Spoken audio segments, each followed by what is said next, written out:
Welcome to another exciting episode on the IB Myositis YouTube channel. In a discussion with another IBMer, I was asked how I would rank various IBM devices and tools that I use in my daily living activities. Since I've been experiencing IBM since 2007, and even 3 or 4 years prior to that, I guess they are suggesting that my experience might be useful to other IBMers who are following me in this slow or fast progressing disease. In saying that, let's recognize that we know every IBMer does not progress at the same rate or degree.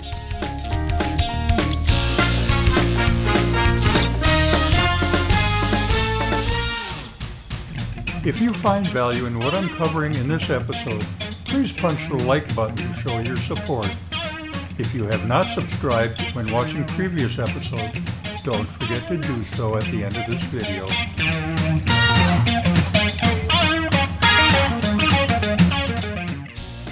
As I could take the next 3 hours of your time explaining everything that I use in my daily living activities to live with the IBM that I've had for so long, I'm going to break it down into subgroups and then try to cherry pick some of my favorites in each subgroup. Near the end of this episode, I will try to rank my favorite IBM gear and explain some of my rationale for selecting them. Let's start by identifying the subgroups. 1. The necessary eating and drinking that facilitates nourishment and hydration. 2. My waste removal, or better known as toileting. 3. Sleeping and resting, that includes my bed and lift chair recliner. 4. Mobility, includes my power chair and my ramp van. And 5. All of the miscellaneous small devices that I regularly use every day. Thinking about the eating and drinking devices that I use every day, I would have to choose my Liftware electronic spoon and fork device that I use at least twice every day, and in fact was the subject of my very first IB Myositis channel video 76 episodes ago. Still being able to get food into my mouth by pivoting my non-dominant left arm on my elbow planted solidly on either the table surface or from the left armrest on my power chair, I am for the most part still independently eating from a specialty scoop plate that allows me to corner food onto my eating utensil without pushing it off the side of the plate. My wife cuts up my food into bite-sized morsels. Since I haven't been able to lift a drink container for the past 3 or 4 years, I utilize a straw to consume any drink. To minimize all that ingested air when using a straw, I use straws that contain a check valve to limit the backflow of liquids when consuming any non-carbonated beverage. Having a place to eat that an IBMer can stand up from afterwards needs to be a consideration also. Before the IBMer succumbs to the use of a power chair with an elevating seat, a countertop height table set offers the height required to stand up from after your meal if you need transfer to another chair. When you start using a power chair, you will have the ability to pull up to any height table from the standard height all the way up to the pub height table at your favorite sports bar. So thinking about this first group, my order of likability is my Liftware eating device takes number 1, followed by the scoop plate, finding the right height eating area, the straw with the anti-backflow valve, and additionally, I always have an empty plastic cup available in case I begin choking and have to empty whatever is in my mouth. What goes in must come out, and if you married a good cook like I did, you had better prepare yourself for the best means of excreting your waste in the proper place when your body is done purging the nutrients and hydration from the food and drink you've consumed. There's usually a lot of discussion among IBMers regarding the adequate bathroom gear required to get from mid-stage 1 deep into stage 3 IBM years. There are several concerns. First, getting to the bathroom, then cleaning up afterwards when the typical hand can no longer bend enough to properly clean our bottom side. Improperly cleaning results in soiled undies that could create an unpleasant odor surrounding us. I took care of that bit of hygienics by installing a bidet attachment on my elongated toilet. All is good now, and ever since the bidet installation. Getting on the toilet is easy because gravity always helps, but standing up from a toilet is a completely different problem. When I remodeled my bathroom years ago, we installed a 4-inch toilevator under the toilet, as well as the overhead hoist between the toilet and shower, with a place to park the power chair in between. I've used the hoist to get up from the toilet, first able to do it myself, but now require my wife's assistance. As I've said before, I could have been using a lift seat had I been aware of them back in 2012 during my original remodel to make our bathroom more IBM ready. Oh well, I'm past the point of using a lift seat now. Yes, IBMers, I recommend the lift seat, but remind you it will not meet your needs once your IBM takes away your ability to transfer. Then it's up to some kind of lift system. As long as we are talking bathrooms and cleaning or clearing internal and external waste products from our body, I'm really glad I installed an oversized shower during the bathroom remodel, as now, deep in stage 3, my wife can transport me from the bedroom onto a shower chair with our sit-to-stand lift so she can clean me. It sure beats getting a sponge bath on my bed, as I feel much cleaner from receiving a shower. Planning a shower area built for 2 has a more significant reason now than it might have meant 40 years ago, if you know what I mean.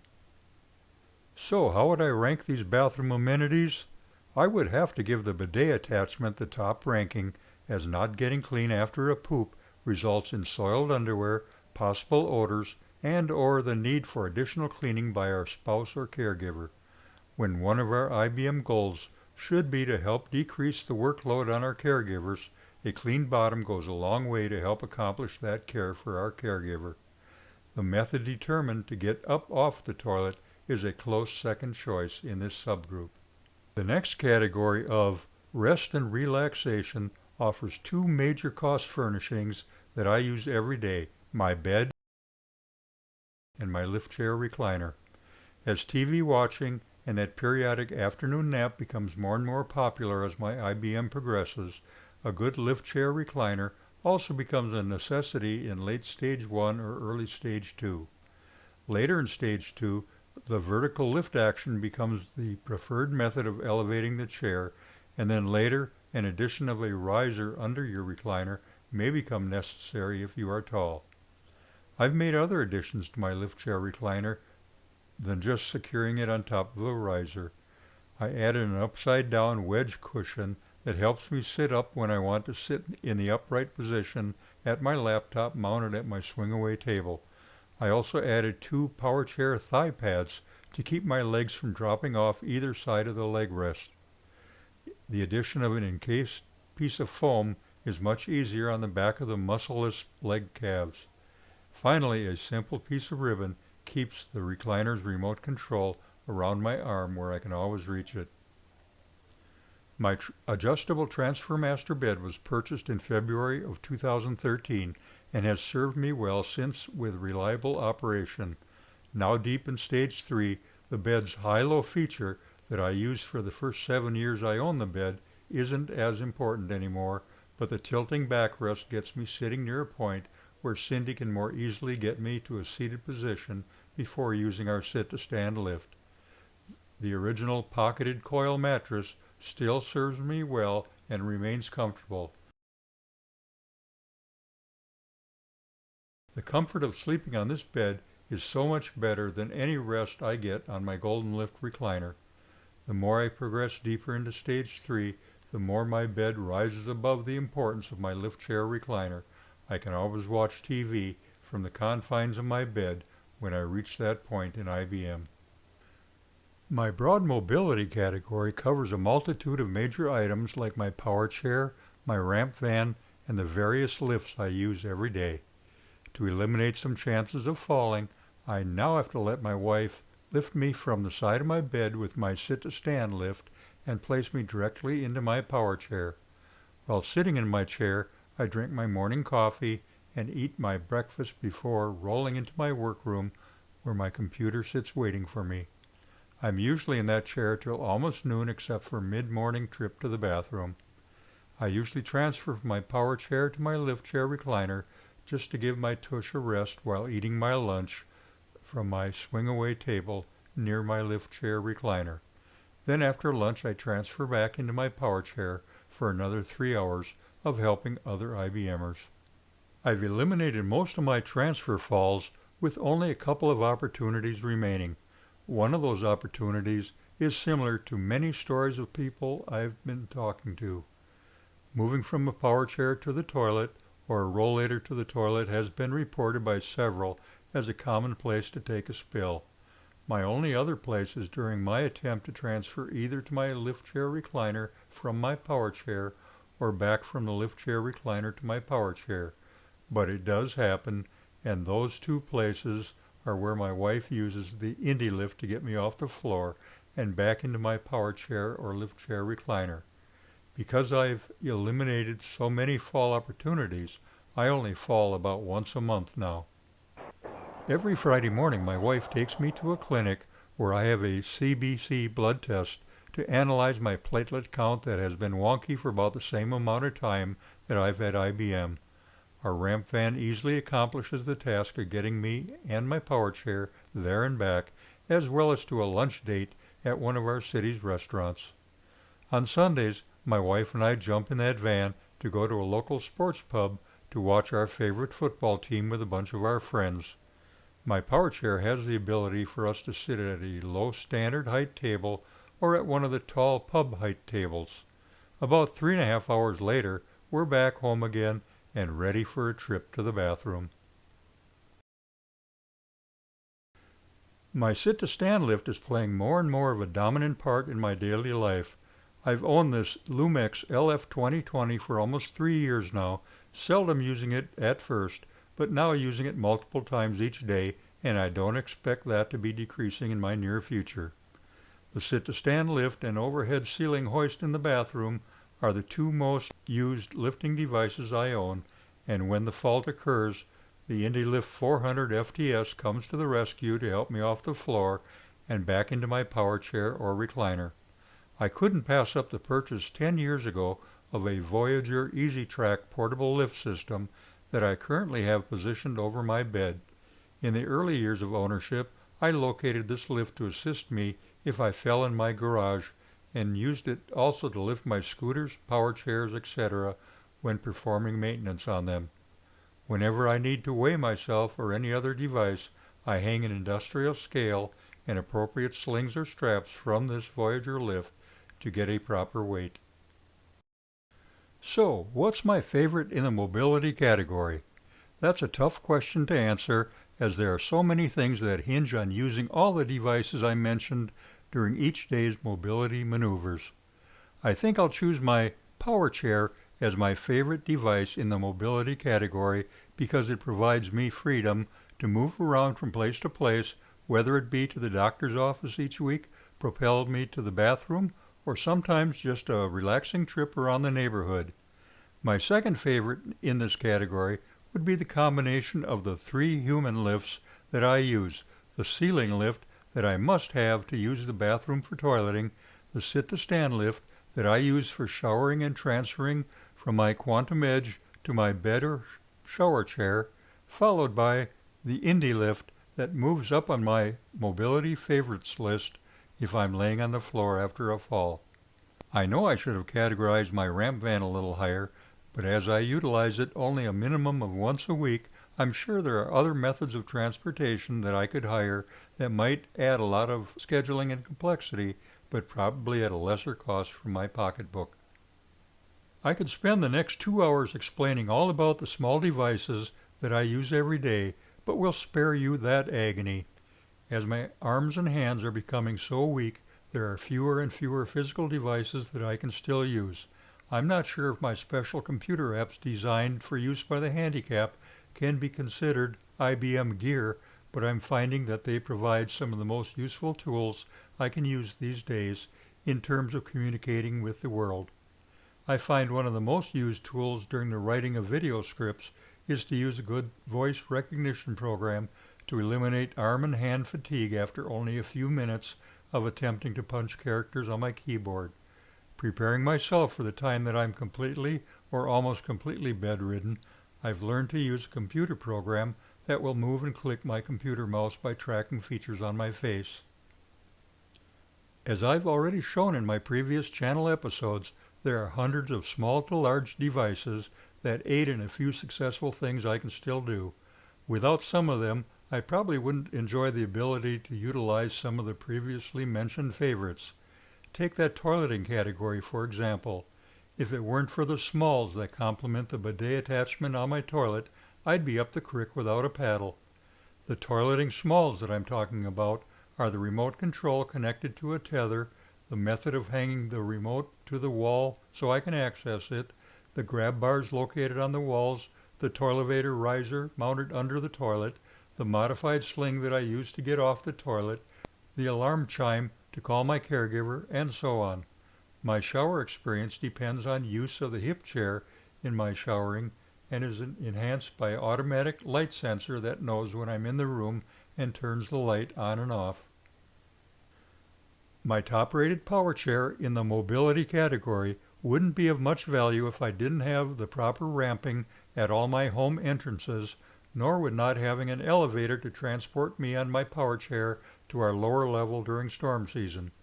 That eating and drinking favorite, the liftware level eating device, would not be successful if I didn't have that splint to keep my left hand straight from flopping around.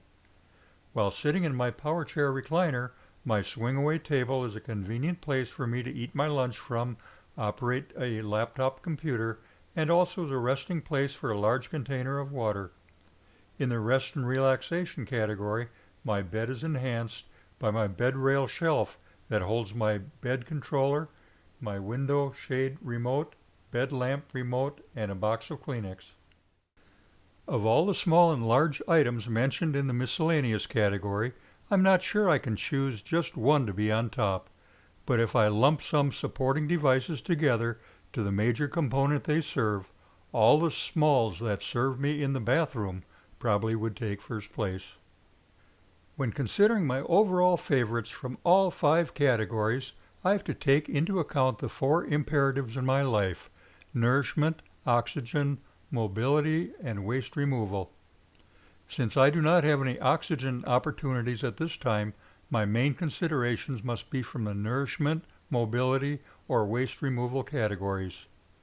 Since I've already shown in my past videos how I can lap up food like a dog off the top of a plastic dish or cup and always drink from a straw, nourishment hasn't been a major hardship yet, even with the ugliness of dysphagia that occurs every once in a while. This leaves my overall favorite to be found in the mobility and waste removal categories. So let's talk some more about that waste removal category.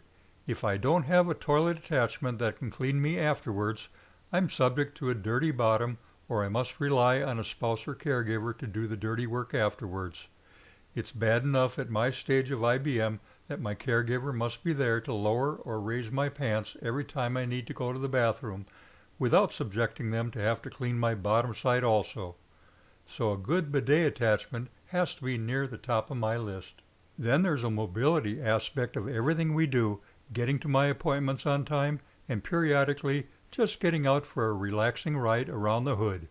Not ready to accept being bedbound or housebound, it's always good to be able to be mobile enough to get not only to the bathroom, but to other rooms in the house and away from home as well.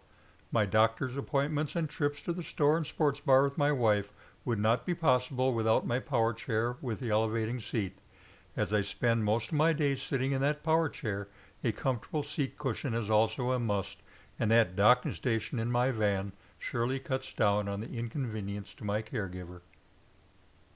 As my mobility also depends on several lifts that I utilize each day, I have to consider them all important. I believe the most used lift utilized every day is the power elevating seat on my power chair, used during transfer assistance, matching the table height that I'm sitting at, and seeing eye to eye with someone I'm having a conversation with. My sit-to-stand lift is utilized to get off and on the edge of my bed and often used for toileting purposes. If not using our sit-to-stand for toileting, then it's my ceiling-mounted hoist that guides me off the toilet to my power chair. All in all, it's hard to narrow down all the gear that I use to cope with this IBM disease into one favorite. If you've been paying attention to what I've said in the last 5 minutes, you probably have surmised that without at least 5 or 6 of these featured devices, my IBM life would be almost impossible. But here's my top 5. First of all, there's a special honorable mention that goes out to the brace I wear on my left wrist. Without it, so many of these favorites wouldn't be possible. In number 5 position, Fall Recovery Device Lift. Number 4, Liftware Eating Device. My number 3 pick is my power chair with power elevating seat.